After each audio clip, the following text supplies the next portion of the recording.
Bonsoir. Je voudrais aujourd'hui vous proposer de regarder les frontières marocaines qui sont souvent en litige. Frontières avec l'ancien colonisateur, frontières avec l'Europe, frontières avec le Sahara. Voilà, le Maroc est là, c'est un pays qui a une configuration géographique très ouverte sur la Méditerranée, sur l'Atlantique, sur l'Afrique saharienne. Alors, allons d'abord voir la frontière au nord. Voici Ceuta et Melilla. Ce sont des enclaves sous souveraineté espagnole placées en territoire marocain. Melilla est à proximité de la frontière algérienne, sur la péninsule de Guelaya. L'enclave fait 12,5 km de superficie. Elle avait été conquise par l'Espagne en 1497, soit 5 ans après la fin de la Reconquista. Et l'objectif, c'était de protéger l'Espagne des incursions des Maures qui pouvaient venir de la mer. Ceuta est à 250 km plus à l'ouest, presque en face de Gibraltar. Elle fut un califat, puis un émirat, avant de passer sous souveraineté espagnole en 1640. L'enclave est au bout de la péninsule marocaine de Yebala, elle fait 20 km². C'est un port espagnol, et c'est cette frontière-là que tentent de franchir les candidats à l'émigration vers l'Europe. On voit bien ici sur cette carte le no man's land entre le Maroc et l'Espagne. Et bien sûr, le statut de ces enclaves, les points de vue entre Rabat et Madrid sont à l'opposé. Le protectorat franco-espagnol sur le Maroc a duré de 1912 à 1956, et pour Rabat, ces enclaves sont des vestiges de l'occupation coloniale. Il y a d'ailleurs analogie avec la situation de Gibraltar, qui est britannique, et que Madrid veut récupérer sous sa souveraineté. Mais de l'autre côté, dans la logique espagnole, ces présides, comme on les appelle, ont une existence qui précède la fondation du Maroc moderne. Et d'ailleurs, on observe que ces deux enclaves n'ont jamais figuré au comité des territoires à décoloniser aux Nations Unies, tout simplement parce qu'ils étaient sous souveraineté de l'Espagne avant la formation de l'État marocain. Alors, cette situation est paradoxale. Le commerce maroco-espagnol est intense, tout comme la coopération antiterroriste entre les deux pays, mais le litige sur les enclaves reste entier. Maintenant, allons voir la frontière au sud. Pour le gouvernement marocain, le pays fait 713 000 km². Mais le Maroc, internationalement reconnu, indique une superficie de 446 000 km². Eh bien, la différence, c'est le Sahara occidental, qui fait 260 000 km² et sur lequel le Maroc se considère souverain. Eh bien, aucun autre État au monde n'a une aussi grande différence entre la superficie qu'il proclame et celle qui lui est reconnue. Alors comment est-ce qu'on en est arrivé là? En 1884, l'Espagne obtient des chefs de tribus du Rio del Oro un protectorat sur les routes du désert et sur la côte atlantique. La colonie espagnole s'appelle Rio de Oro, c'est-à-dire la rivière de l'or.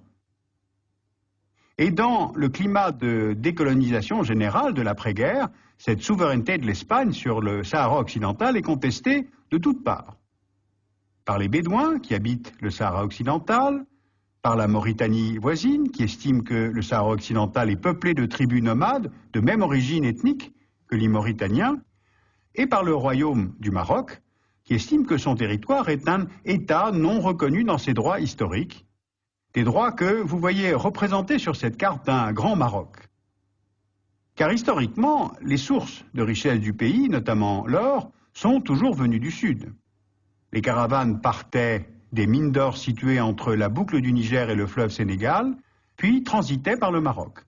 D'où une certaine propension à vouloir contrôler ces axes de commerce entre le continent africain et la Méditerranée. La première prise de contrôle de cette route date de la dynastie almoravide au XIe siècle. L'empire almoravide fut l'un de ces grands empires musulmans à cheval sur les deux rives de la Méditerranée. Il s'étendait sur une grande partie du Sahara au sud et jusqu'aux 2/3 de la péninsule ibérique au nord. Eh bien, c'est sur cette vision historique que le Maroc, au départ de l'Espagne, veut annexer le Sahara occidental. Mais il y a aussi des richesses minières. Le sous-sol de la partie nord-ouest du territoire contient presque 6 milliards de tonnes de réserves en phosphate, ce qui donne au Maroc les 3e réserves au monde. Le phosphate, cela sert à l'industrie chimique pour les engrais ou les lessives, et il y a là, en plus, des mines de cuivre, de fer et des côtes atlantiques parmi les plus poissonneuses au monde, d'où l'intérêt économique de ce territoire. Sauf que le Maroc semble avoir comme oublié qu'il y avait des habitants au Sahara occidental. Alors qui sont-ils, ces Sahraouis? Les Sahraouis sont des nomades d'origine berbère, d'origine arabe et d'origine africaine. Ils sont appelés fils des nuages car ils cherchent la pluie pour fournir des pâturages pour leurs chèvres et leurs chameaux. Ils se répartissent en 3 grands groupes tribaux, les Regibat, les Ouled Delim et les Ouled Bousba.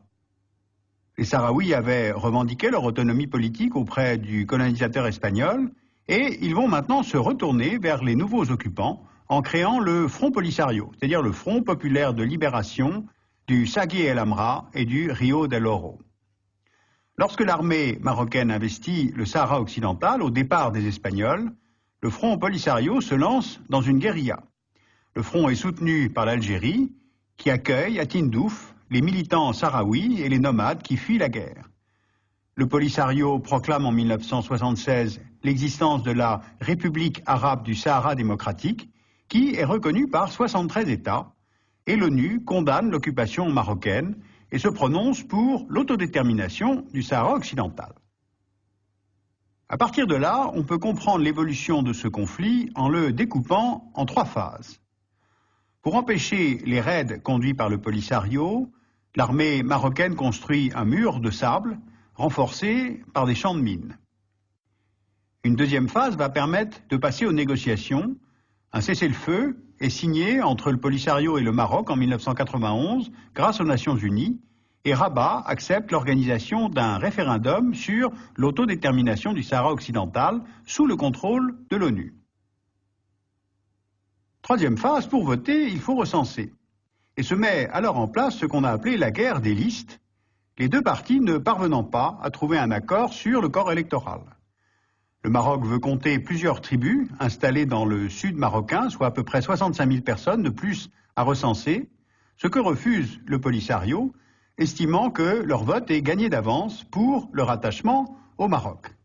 Les Nations Unies ont tenté de relancer le processus en confiant plusieurs missions à l'ancien secrétaire d'État américain James Baker, qui a finalement interrompu sa médiation en juin 2004. Alors où en est-on aujourd'hui? Eh bien pour le Maroc, le Sahara occidental est marocain, comme d'ailleurs l'affichent toutes les cartes officielles du pays. La région s'inscrit dans les 16 régions administratives qui forment le royaume.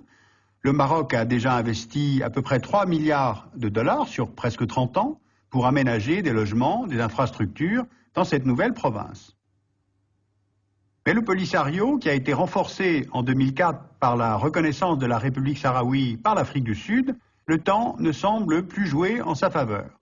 Sa survie dépend de sa victoire au référendum, voire de sa simple organisation. Donc il tire parti de ces constants reports.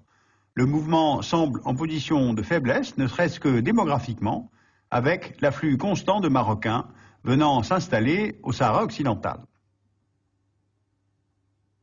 Alors chaque parti préfère en fait attendre plutôt que de courir le risque d'être battu au référendum. Au sud, la poursuite de ce statu quo arrange en fait tout le monde. Or, des frontières incertaines, ça favorise des courants islamiques politiques pour qui l'État n'a pas de légitimité absolue, puisqu'il voudrait accéder à une nation islamique dans un Maghreb unifié. Et au nord, ces enclaves espagnoles sont des territoires européens. Ce sont des voies pour le passage de la drogue, pour le trafic humain, avec des milliers de victimes chaque année, et cela concerne directement la politique de migration de l'Union européenne. Or, Madrid est indifférente à la contradiction. Elle ne veut pas céder Ceuta et Melilla au Maroc, alors qu'elle réclame Gibraltar au Royaume-Uni.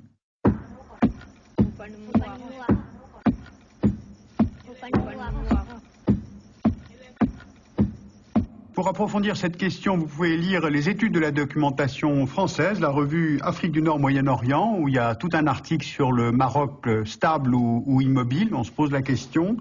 La revue Population et Avenir, dans février 2006, a tout un article sur les migrations africaines et leurs causes multiples, avec un article sur la situation à Ceuta.